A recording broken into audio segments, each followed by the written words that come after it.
سعيد. اليوم رانا موجودين في مطار باريس، راكم تواجه غدا ان شاء الله مدينه ليل تقوى، عرس رياضي تكريما للاعب السابق محمد بالخيره. ممكن تعطينا كلمه بتنظيم ناصر بويش، ممكن تعطينا كلمه بما يخص هذا العرس الرياضي؟ ماشي، على كل حال ماشي اول مره جينا بليزيور فوا ناصر هنا الاورغانيزاتور.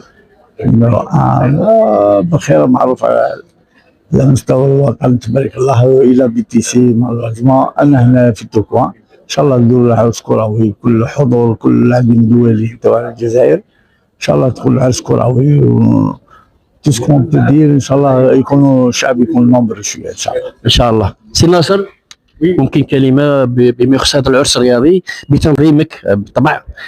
حقيقة أنا فرحان كثير يعني بوجودي مع خواتي. الأخضر خويا اليوم سي ان غون فخير كي يجي، ولا ما كانش ايفينمون ما نكونوش كيف افيك دوطخ انترناسيونو.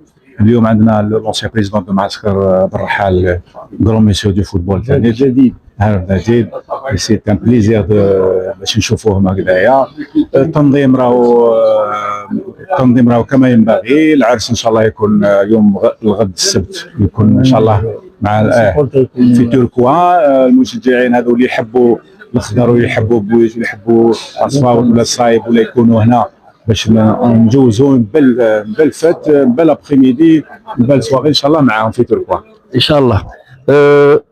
سي بالرحال، ممكن كلمه بما يخص هذا العرس الرياضي غدا ان شاء الله؟ على كل حال العرس هذا نفرحوا به، لان ماغري السن تاعي راه شويه فهمت. ومين قال لي سي الاخضر بلومي وسي صفاط ومام هو استدعاني قال لي ماذا بك الحضور تاعك يشرفنا على مستوى.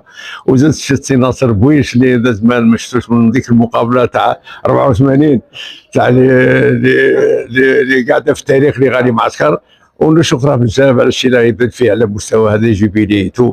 نتمنى يزيد يواصل. هنا رانا واجدين باش نزيدوا نديروا جيبيلي لخونا الاخ تاعي والحبه ويحب لي مش من بكري يعرف الهضره، لانه الشيء الاخضر بنومي باش نديروا احتفال كبير ان شاء الله ونكونوا كلنا حاضرين وكاع نساهموا في هذا الاحتفال اللي غادي نديروه لخونا الاخضر، لان من بغى من كره الاخضر دار تاريخ تاع كره القدم الجزائريه. شكرا. والسلام.